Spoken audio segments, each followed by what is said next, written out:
Bienvenue dans ce nouveau rendez-vous du Sierra Talk en préambule du Sierra qui se tiendra, je vous le rappelle, du 23 au 27 septembre prochain à Lyon, un événement attendu par toute la profession.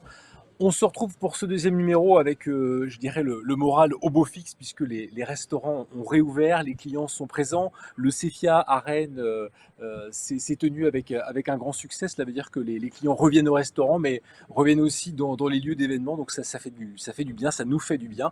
On va se pencher pour ce deuxième rendez-vous sur la question de l'émergence des nouvelles technologies et des nouveaux modes de restauration. On en a beaucoup parlé durant cette période de crise sanitaire. On va y revenir avec trois intervenants aujourd'hui. Damien Rodière, donc le directeur général de The Fork. Bonjour Damien. Kevin Moffret, Bonjour directeur Michel. commercial d'Eurofrance. Et Pauline Gauthier, chef de pôle Agrotech, spécialiste du marché anglo-saxon avec laquelle on s'entretiendra tout à l'heure.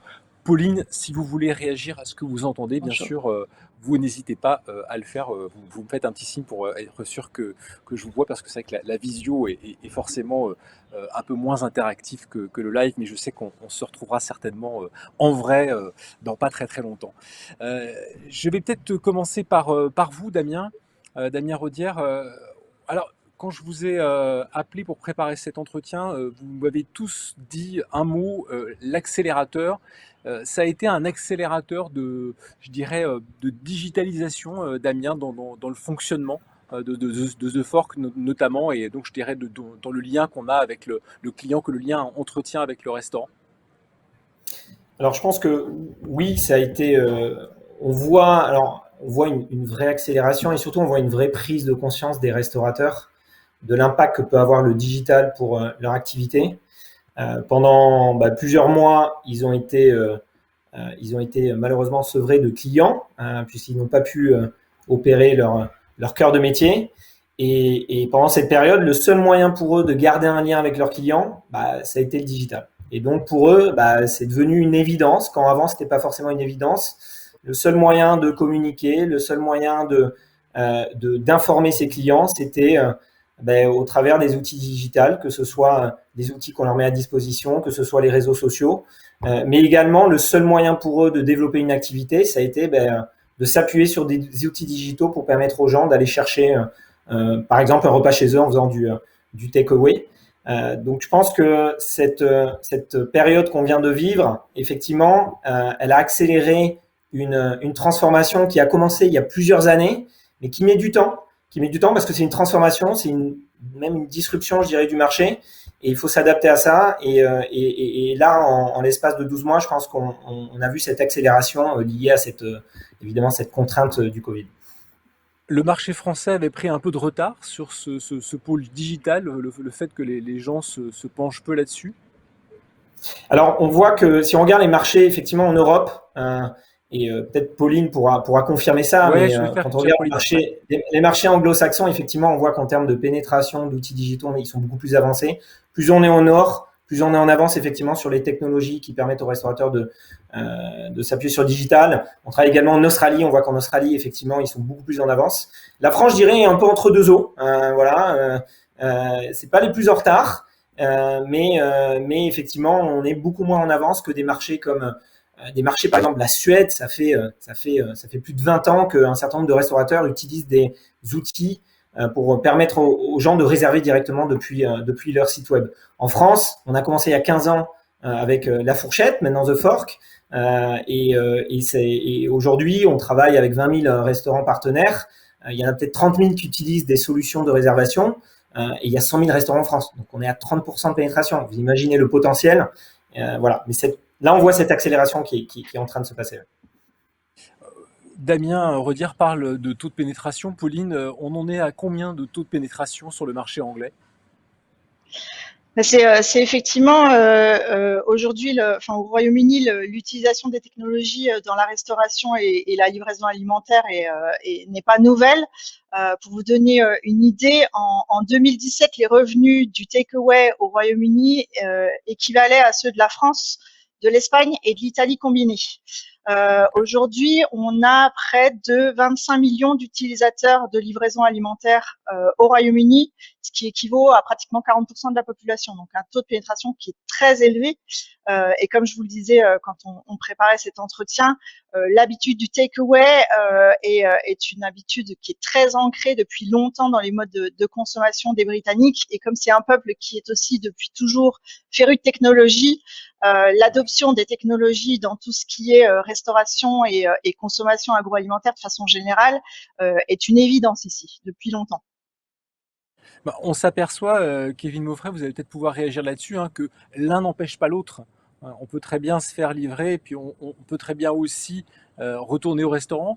Parce que vous, Kevin, vous pensez que l'engouement pour la livraison va s'inscrire et que justement le taux de pénétration dont parlait Damien Rodière, ça va permettre encore une évolution sur le marché français. Alors tout d'abord, chez Deliveroo, on est très très content que les restaurants réouvrent. C'est une fierté et c'est ultra important, à titre individuel, mais collectif. Deuxièmement, en effet, ça a été un accélérateur, comme le dit Damien. Notre CEO et fondateur, Will Shu, a fait une interview récemment, il parle de 2 ans. 2 ans d'accélération par rapport au business de la livraison qu'on a connu grâce à cette crise sanitaire. Ça a eu plusieurs effets mécaniques. Un effet mécanique de plus de restaurants qui voulaient être sur la plateforme pour connaître justement ce qu'était la livraison. Tout le monde n'était pas, et tout le monde n'est pas encore sur la livraison. Ça, c'est un premier point. Et donc, on a eu une accélération. On est passé sur Deliveroo début 2020 à 12 000 restaurants, à fin 2020 à 20 000 restaurants. Et on continue à avoir de la croissance par rapport à ça. Le deuxième aspect que ça a eu, c'est au niveau du consommateur. Donc, en effet, le marché français n'est pas à maturité par rapport à ce qu'on peut voir chez nos voisins britanniques sur le monde de la livraison et la LAD. Et en effet, on a eu 2 effets par rapport à ça. C'est les clients existants ont voulu commander davantage et donc une plus grosse répétition des commandes. Donc ça, c'est un premier axe qui s'est passé. Et le deuxième axe, c'est les nouveaux clients qui n'étaient pas encore dans le monde de la livraison, qui ont commencé à se dire je vais tester et utiliser ce service. Bien évidemment, les plateformes ont un rôle fondamental là-dedans, puisqu'elles en ont fait un axe stratégique pour aller capter des nouveaux consommateurs. Après, à votre question, est-ce que ces consommateurs resteront dans un futur proche et un futur lointain? On en est convaincu, puisque quand on goûte à la livraison, alors peut-être qu'on n'aura pas la même, le taux de repeat ne sera pas le même, mais on restera des consommateurs puisque c'est quand même une expérience qui est fascinante. On peut avoir de mauvaises expériences, mais c'est une expérience fascinante et un certain confort. Est-ce que les restaurateurs, et là je m'adresse à vous, Damien Rodière, est-ce que les restaurateurs ont pris conscience de l'importance de ces outils et de s'équiper, peut-être eux-mêmes du fait de ne pas s'en être préoccupés auparavant? Oui, on voit une vraie prise de conscience puisqu'il y a de plus en plus de restaurateurs qui nous contactent directement pour justement qu'on les accompagne sur cette transformation. Quand on interroge les restaurateurs, ce qu'ils nous disent, c'est que de plus en plus, ils ont besoin de s'équiper. Ils voient bien l'intérêt pour eux d'utiliser ces outils digitaux, que ce soit pour du paiement, que ce soit pour la prise de réservation, que ce soit pour diversifier leur activité en faisant du delivery takeaway. Donc ce sont des sources de développement de leur activité qui n'existaient pas jusqu'à maintenant. Et aujourd'hui, ils voient bien que c'est une nécessité. Sans le delivery takeaway, les restaurateurs, ils n'auraient pas eu d'activité pendant 8 mois. Donc après, moi non plus, je mets pas du tout en opposition les deux, parce que je pense que ça répond à des besoins qui sont différents, et on voit bien des tendances qui évoluent. Et je pense que c'est tant mieux pour un marché qui a besoin aussi de se dynamiser. Et je pense qu'on a vu à quel point les restaurateurs, pendant cette période de Covid, pouvaient être innovants et s'adapter à une nouvelle réalité. Et ça montre la résilience des restaurateurs. Et je trouve que c'est une très bonne nouvelle. Moi, je vois les choses de façon très positive pour la suite. Cet outil digital est aussi un moyen de garder le lien. On peut s'envoyer des informations, on peut échanger, on peut dire on existe, on a ça à vous montrer. Complètement. Je pense que nous on l'a vu justement, combien de restaurateurs n'avaient pas forcément activé des fonctionnalités qui permettaient de communiquer avec leurs clients au travers d'SMS, d'emails, et on leur a donné accès à ces fonctionnalités gratuitement pendant cette période, et tous ils ont été ravis justement de pouvoir garder ce lien. Et ça a été aussi pour eux un outil de développement d'activité quand ils faisaient de l'épicerie, quand ils faisaient du take-away, quand ils faisaient... On a vu toutes les innovations qui ont eu lieu dans la restauration. Les restaurants se sont transformés pendant une période très très courte. Et voilà, ils ont testé de nouveaux modèles. Et pour ça, ils avaient besoin de s'appuyer. Le seul moyen pour créer ce lien, c'était ces outils digitaux. Les réseaux sociaux, évidemment, ont été majeurs aussi dans ce lien avec les consommateurs. On s'aperçoit aussi dans la digitalisation que ce sont des outils qui viennent, au service de la restauration, mais aussi au service des clients. Je pense aux moyens de paiement que vous avez mis en place, Damien. J'aimerais bien que vous nous en parliez. Je trouve ça assez intéressant. Je pense que ça risque de prendre une grosse place dans le comportement du consommateur pour les prochains mois, les prochaines années. Ouais, après c'est vrai que du coup cette période, on a vu une accélération notamment autour du paiement. Il y a eu évidemment les contraintes de distanciation qui ont peut-être accéléré cette transformation. On a vu l'émergence aussi des QR codes pour accéder à la carte, pour payer. Et là on voit bien que il y a un mouvement. Nous on a développé notre solution qui s'appelle The 4Pay qui permet aux restaurateurs, à n'importe quel consommateur, de payer en 2 secondes sans avoir à faire intervenir le client. Et c'est vrai que l'enjeu aussi pour le restaurateur, c'est de s'outiller pour améliorer l'expérience client-restaurant. Le client, quand il va au restaurant, avant tout, il veut vivre une expérience. Et l'expérience, nous, ce qu'on a l'habitude de dire, c'est qu'elle commence dès la réservation jusqu'à la fin du repas. Donc, jusqu'à maintenant, nous, on l'a beaucoup accompagné sur toute la partie réservation, lui donner des outils pour faire valoir son établissement. Et c'est vrai que pendant le repas, on a l'habitude de parler de la douloureuse, ce moment où on va payer. C'est vrai que c'est pas forcément le moment le plus agréable. Et là, l'idée, c'est de simplifier cette expérience, la rendre la plus agréable possible, mais aussi faire gagner du temps aux restaurateurs. Et là, les restaurateurs, ils se sont rendus compte, c'est pas un outil qui va casser ce lien entre le client et le restaurateur. Au contraire, on va donner plus de temps au personnel de service pour passer du temps qualitatif avec ses clients, pour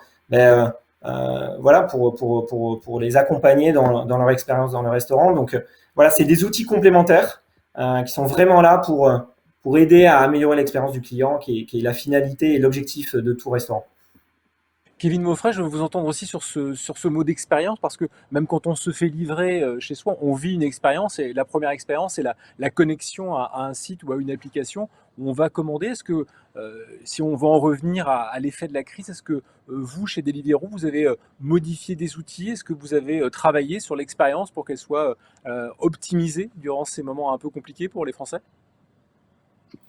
Alors, par rapport à l'expérience, c'est à la fois Deliveroo, mais aussi le restaurant qui a son mot à dire et à la faire transposer chez le client final. On a vu beaucoup de restaurants justement et de chaînes de restaurants, de petits restaurants plus pépites de quartier innover là-dedans, en mettant des choses qui allaient vers la personnalisation, qui était toujours apprécié du client, parce que bien évidemment, il ne va pas en salle, il ne ressent pas ce que décrivait tout à l'heure Damien sur l'expérience en salle, qui est importante. Donc, comment on peut transmettre l'ADN du restaurant chez le consommateur? Ça passe par des petits détails qui vont être mis dans le sac de livraison, des petits mots personnalisés et autres touches qui sont sympathiques à voir de ce côté-là. Donc ça, c'est les restaurants. Il y en a certains qui ont fait pas mal de choses et ça a plu aux consommateurs. Du côté de Deliveroo, ce qu'on a cherché à faire pendant cette période-là, c'est aussi innover d'un point de vue technologique par rapport à cette expérience. Pour que l'expérience se passe la mieux possible, il faut qu'il y ait une livraison qui soit efficace, des opérations qui soient bonnes. Donc mettre à disposition de nos partenaires restaurants principalement les bons outils pour qu'ils puissent avoir exactement les bons temps de préparation. Ça, c'est un indicateur qui est important dans tout ça. Et bien évidemment, tout ce qui est la partie partenaire-livreur, là aussi, c'est s'assurer qu'ils aient ce qu'il faut par rapport à l'expérience pour aller jusqu'au client. On a rajouté pas mal de fonctionnalités par rapport au tipping, justement, à la fonctionnalité pourboire post-order, donc à la fin de la transaction, qu'on n'avait pas au préalable. Donc pas mal de choses qui sont faites dans tout ça.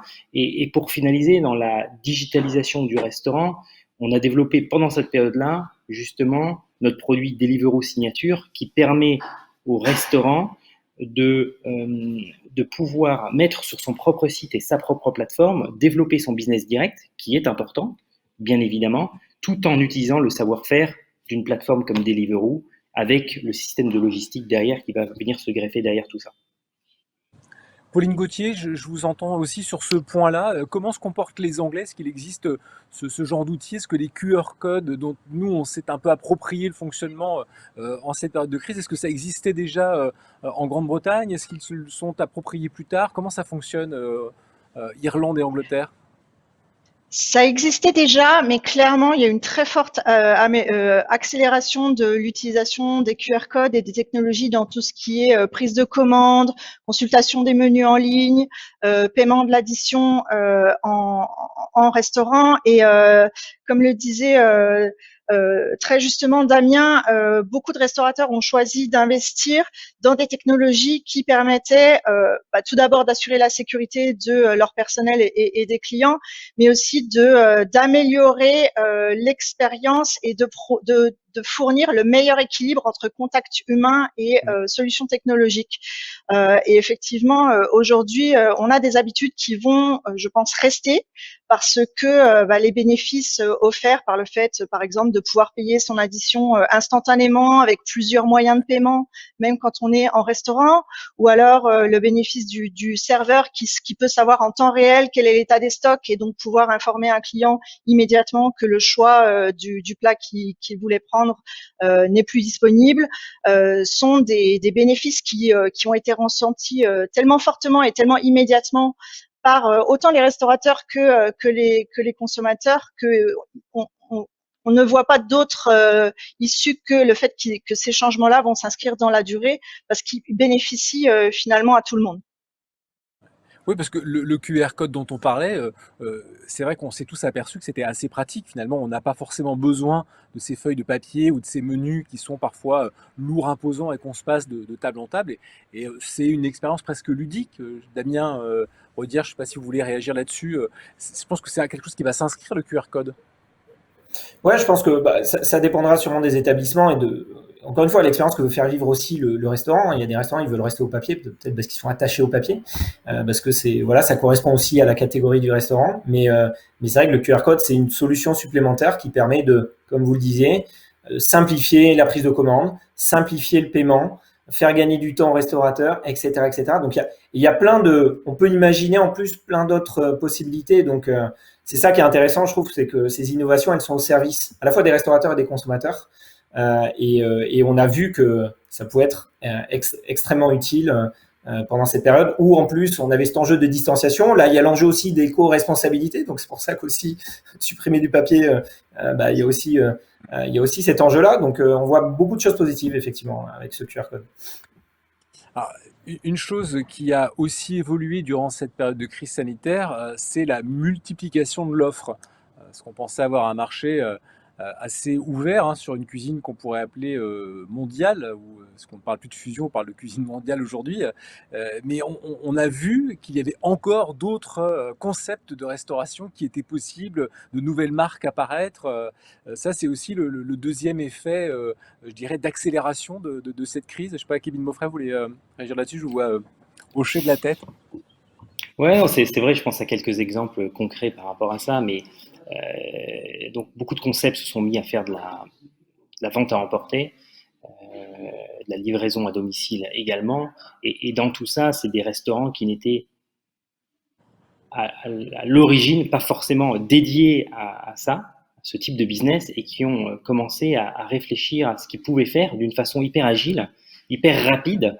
J'ai un nom en tête, Hélène Darroze, qui est plus connue sur un autre angle, s'est mis à faire de la livraison avec son restaurant et ses burgers de Joya.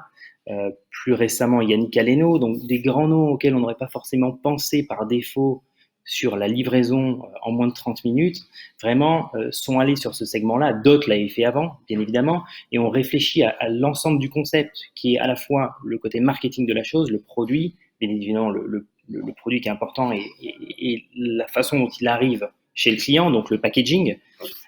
Et donc, c'est ça qui a été intéressant, c'est cette évolution. Et la deuxième évolution, c'est qu'on a vu une accélération quand même de tout ce qui est marque virtuelle, et puis naissance ou accélération, en quelque sorte découvertes pour certains, nous on les connaissait, mais pour certains, ça a beaucoup de bruit dans les médias, de ce qu'on appelle les dark kitchens, même si on n'aime pas ce terme, cette terminologie, et de cuisine. Pour nous, on en C'est a, vrai que ce sont les ça cuisines fait un peu édition, les peur, cuisines Dark Kitchen. partagées.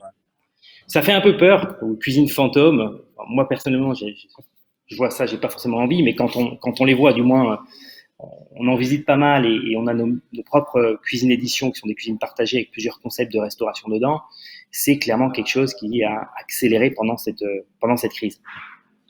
Mais est-ce que c'est pas aussi un moyen finalement de comprendre que avoir une cuisine dédiée à, je dirais, un modèle de consommation à part, c'est une pratique qui est presque avec plus de facilité pour le restaurateur. Moi, j'ai souvent entendu des restaurateurs me dire que servir ses clients, c'était une chose, mais quand il y avait deux ou trois livreurs qui attendaient à l'entrée du restaurant pour repartir avec quelque chose, tout d'un coup, on se sentait débordé et on ne pouvait pas faire les deux. Alors, oui et non là-dessus, je réponds juste là-dessus, oui et non, parce qu'il y a des restaurants Oui, qui ont déjà pensé dans leur concept à ce fameux flux, quand ils ont créé oui. leur restaurant et créé leur système. C'est-à-dire ce flux, il avait un flux pour des clients qui étaient en salle, des clients qui étaient en terrasse, et ce flux pour ses partenaires livreurs qui venaient chercher les commandes, pour ne pas que ça puisse justement gêner le service et avoir un impact. Donc, il y en a qui ont su s'adapter avant, ça date d'avant la crise sanitaire. Donc, ceux qui ont pensé à la livraison dans leur business model, ils ont pu anticiper ça. D'autres, par des questions de capacité, il faut se dire les choses, quand on est dans une ville, les loyers sont chers et le prix du mètre carré, il faut bien évidemment pouvoir jouer avec tout ça. Et il y a certains restaurants, bien évidemment, qui ne sont pas prêts, ou qui ne sont pas prêts dans leur typologie de restaurant à assumer tout ce service qui peut venir à la fois des salles, des terrasses et puis des commandes en livraison. Damien Rodière sur cet aspect livraison et dark kitchen. Non, moi ce que je dirais, c'est que, encore une fois, hein, je mets pas en opposition les deux. Les restaurants, ils ont été contraints et du coup, ça les a obligés à tester de nouveaux modèles. Il y en a qui se sont rendus compte que c'est des modèles qui vont être vertueux pour eux. C'est deux business très différents.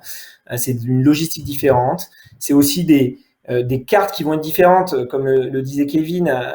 Les restaurants, ils ont dû s'adapter aussi. Ils ont adapté leurs cartes parce qu'on sait bien aussi que même si j'entends bien l'enjeu et je le comprends, on veut faire vivre la meilleure expérience possible chez soi au client, on n'arrivera jamais à reproduire exactement ce que va vivre un client au restaurant, et je pense que Kevin ne dira pas le contraire, mais c'est vrai qu'ils ont été, et on a vu beaucoup de chefs, nous ce qu'on a vu, hein, 70% des restaurants qui travaillent avec nous, ils ont testé le delivery takeaway. Donc ça montre bien que, évidemment, ça a explosé.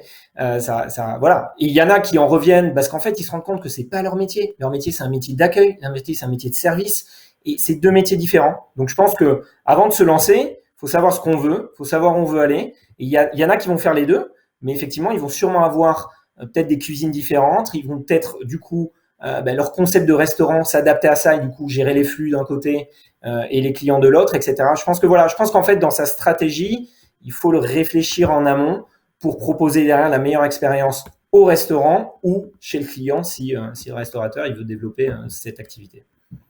Pauline Gauthier, je crois que sur le marché britannique, il y a aussi eu une accélération de la dark kitchen. Absolument, mais c'est vrai que la dark kitchen n'est pas une nouveauté chez nous encore. C'était un concept qui existait déjà, et je rejoins vraiment Kevin et Damien sur le fait que les deux, euh, les deux offres et les deux modes de consommation ne sont pas opposés, et au Royaume-Uni, on voit vraiment les consommateurs à différents moments avoir envie de consommer de façon différente, et pour eux, l'idée de commander à emporter, à livrer la même nourriture qu'ils pourraient retrouver la semaine d'après en allant au restaurant n'est pas du tout un problème. Tout dépend de l'expérience qu'ils ont envie de vivre tel jour, et c'est vraiment, j'ai envie de dire, deux concepts qui sont pas du tout concurrentiels en tout cas chez nous. Il y a eu aussi plein d'idées hein, qui sont amenées sur le marché. Vous m'avez parlé du pain quotidien. Je trouvais ça assez drôle. Je vous laisse raconter, je dirais, l'innovation, en tout cas l'idée qu'ils ont eu à mettre en place. Effectivement, on a vu beaucoup de créativité pendant toute cette crise, et le pain quotidien, par exemple, a très récemment lancé une offre de paniers garnis de pique-nique qu'on peut commander soit en takeaway, soit livrer directement dans un lieu public ou dans un parc. Euh, Donc le panier tout prêt avec tout ce qu'il faut pour un pique-nique à l'intérieur. Mais on a vu aussi un développement exponentiel d'expérientiels en ligne, des cours de cuisine en ligne ou des cocktail box en ligne avec des dégustations, et vous recevez tous les ingrédients chez vous pour participer à l'événement virtuel. Les restaurants aussi ont non seulement fait de la livraison à domicile, mais se sont mis aussi à livrer des kits de recettes pour que les consommateurs puissent s'amuser à recréer certaines recettes chez eux. Et c'est vrai que sur tous ces sujets-là, les Britanniques, comme toujours, sont très innovants et très réactifs, et on a vraiment vu cette évolution très vite. Dès le printemps dernier, ils ont vraiment su se retourner très très rapidement pour trouver ce business à l'époque qui était pas complémentaire, mais qui était simplement pour maintenir leur activité. Pensez-vous qu'on va voir encore apparaître et éclore je dirais peut-être pas, oui, de nouveaux concepts et aussi de nouveaux moyens de livraison Absolument. Au Royaume-Uni, l'innovation, c'est vraiment notre quotidien. Je vous donne un exemple dans un domaine connexe. Aujourd'hui, on voit de plus en plus se développer la livraison de produits alimentaires, par exemple de supermarchés, par des robots complètement automatisés et autonomes. Clairement, autant sur la consommation, la restauration, la livraison, on voit vraiment des innovations chaque jour, et encore une fois, les Britanniques n'ont de cesse de prouver au reste du monde qu'ils sont à la pointe des tendances. Kevin Moffret, je vous laisse réagir sur ce côté panier pique-nique à livrer dans un parc. Vous verriez. Enfin, est-ce que c'est peut-être déjà quelque chose qui existe chez Deliveroo? Alors, ça existe, pas chez nous directement à proprement parler, mais avec nos partenaires qui le font Ouais. eux-mêmes, donc qui vont proposer cette offre, soit sur des produits d'épicerie, soit sur des paniers dans des grandes marques, soit sur des épiceries plus traditionnelles, soit dans des restaurants qui se mettent aussi à faire de l'épicerie, à proposer des produits spécifiques en plus de leur menu et de leur carte, parce que c'est un restaurant libanais qui va les proposer en plus ses petits pains pita qu'il a et ses petites sauces spéciales pour l'apéritif, en plus pour commander dans un autre temps fort de la journée par rapport à ça. Donc, c'est tout à fait cohérent et c'est clairement quelque chose qui se passe déjà. Et je rebondis juste sur un point sur l'innovation. Je pense qu'on est vraiment qu'au début de ce qui se passe dans ce monde-là, soit aussi bien dans la livraison que d'autres, et qu'on voit des nouvelles tendances apparaître, notamment sur les dark stores du monde de la livraison. Donc on est plus sur ce que vous appeliez tout à l'heure des dark kitchen, mais aussi des dark stores d'agrégateurs qui apparaissent pour livrer des courses, des produits de proximité dans un temps défiant toute concurrence. Alors, est-ce qu'on peut, ouais, on peut peut-être citer Frischti. Moi, j'ai cette marque-là en tête, qui se sont placés il y a déjà quelques mois assez rapidement sur le côté livraison de courses. Vous commandez des produits. Moi, j'ai tenté une fois, alors peut-être pas sur Frischti, mais on peut facilement se faire livrer deux poires, une petite bouteille de jus d'orange. Ça a aussi un côté un peu ludique et petit panier assez rapidement préparé. Tout à fait. Donc, Frischti le fait. Nous, on a commencé à le faire avant la crise sanitaire et là encore, ça a été un accélérateur. On a développé des partenariats avec des grands groupes ou des plus petits groupes. Le groupe Casino, par exemple, pour la France, et UK avec d'autres groupes, comme vous devez le savoir. Vous pouvez vous faire livrer du Picard via Deliveroo aussi. Donc, on est sur du surgelé dans un temps de livraison qui est assez optimal pour s'assurer que les produits restent bien, surtout avec l'été qui arrive et la saison chaude. Donc, bien évidemment, c'est pour nous un pan stratégique. On va continuer à développer ce business qui est un business qui ne fait que croître sur Deliveroo et qui est Damien complémentaire Rodière, par pardon. rapport, qui est juste complémentaire par rapport au restaurant. Là, encore une fois, c'est un business incrémental qui est apporté pour un autre temps fort de la journée, qui est peut-être mon apéritif ou mon late night ou mon snack, qui ne viendrait pas sur celui du restaurant. Et puis si on veut en revenir à, je dirais, l'un ne va pas sans l'autre, Damien Rodière, vous me disiez que malgré l'attente que peuvent avoir les Français, alors le marché britannique c'est également une chose, il y a énormément d'offres je dirais, de diversité alimentaire, mais chez nous aussi, enfin, on peut aller chercher je dirais, de l'indien, du chinois, du coréen, du japonais ou toute autre restauration. Et vous, Damien, vous me disiez que sur cette réouverture, on a l'impression quand même que les Français veulent se rassurer avec une cuisine un peu plus sage, finalement assez franco-française. Ouais, bah, c'est ce qu'on constate, nous, sur les données qu'on récupère auprès des consommateurs. On voit qu'on veut revenir aussi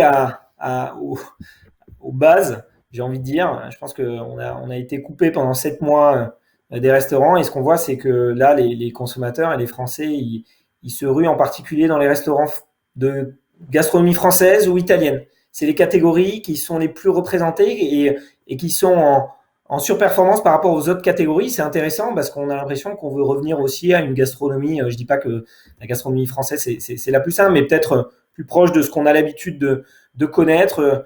Et on voit quand même que voilà, donc il y a peut-être des fondamentaux et on revient à des fondamentaux. On voit émerger aussi ces concepts enfin les brasseries qui reviennent avec le vent en poupe. On voit voilà toutes ces grandes brasseries là qui se sont réinventées avec une cuisine très simple, abordable aussi. Mais en même temps, on voit aussi que les Français en ce moment, ils ont envie de se faire plaisir puisqu'ils vont beaucoup aussi dans des restaurants.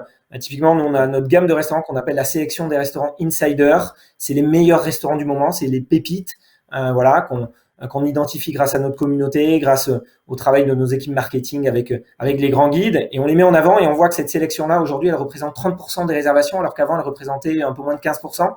Donc, on sent bien aussi cette envie des Français de revenir, voilà, au restaurant et de se faire plaisir. Et j'ai envie de dire ça fait plaisir parce que parce que ça nous a tous manqué. Allez, pour conclure, parce qu'il faut conclure, je vais vous passer la parole tour à tour pour que vous puissiez exprimer la manière dont vous voyez l'été et la rentrée qui s'annonce. Pauline Gauthier, on va commencer par vous sur le marché anglais. Comment est-ce que vous allez percevoir l'été et la rentrée? Bah, clairement, nous aussi, on a vraiment, on assiste vraiment à ce retour en présentiel dans l'hôtellerie, la restauration et les Britanniques se ruent au pub. Ils sont contents de se retrouver autour d'une pinte comme ils le font d'habitude parce que c'est un moment social qui fait vraiment partie de la culture. Au-delà de ça, clairement, moi, je vois vraiment dans le futur au Royaume-Uni toujours beaucoup d'innovation. Les restaurateurs aujourd'hui ont quelques problèmes de main d'œuvre parce que le Brexit rend leur donne aussi quelques challenges en termes de recrutement de personnel, mais font vraiment beaucoup d'efforts pour essayer d'être là, de retrouver leurs clients, de leur offrir toujours une expérience la plus agréable possible. Et ils se servent aussi des technologies pour contourner ces challenges de main d'œuvre. Donc pour moi, au Royaume-Uni, le futur est positif et clairement encore beaucoup de joie autant pour les restaurateurs que pour leurs clients de se retrouver. Kevin Moffret, directeur commercial pour Deliveroo. Comment est-ce que vous appréhendez cet été et la rentrée prochaine? Alors, il faut savoir que l'été, généralement, pour la livraison, c'est un mois un peu plus, c'est des mois un peu plus creux. Maintenant, il faut savoir, il y a deux éléments qui risquent de perturber cela. C'est un, il y a un événement sportif ou deux événements sportifs, et on lit souvent la livraison aux événements sportifs que sont l'Euro et les Jeux Olympiques, s'ils se passent à Tokyo, qui risquent de changer la donne. Le deuxième élément, c'est est-ce que les Français vont partir en vacances? Est-ce qu'ils vont pouvoir partir en vacances? À quel degré et combien de temps? Ça, on ne le sait pas encore. Les chiffres nous le diront, ou est-ce qu'ils vont les décaler? En tout cas, ce qui risque de se passer, c'est certaines villes vont plus souffrir que d'autres potentiellement, mais c'est de la saisonnalité. Et le troisième point que je rajoute, la rentrée, avec un retour à la norme. On part du télétravail, on revient dans un environnement où on retourne dans les bureaux. Il faut savoir que chez Deliveroo, on a Deliveroo for Business et le déjeuner est un moment important pour cette gamme. Et donc, un retour normalement à un meilleur mix où c'est pas uniquement ou en grande majorité sur la soirée, mais mieux étalé dans la journée sur les prises de commandes et les prises de commandes, tout à fait. Donc, voilà les futures tendances qu'on imagine chez nous. Damien Rodière, directeur général de The Fork. Votre conclusion sur cet été et la rentrée? Non, moi, cet été, je souhaite qu'il se passe en terrasse ou dans les salles des restaurants. On voit qu'il y a un vrai engouement. Les Français retournent au restaurant et ils retrouvent le sourire, je dirais. Et ça fait plaisir. Donc, on a vécu, on a vécu 7 mois sans restauration. On sait qu'on s'attend à un très bel été. On est très positif sur l'été.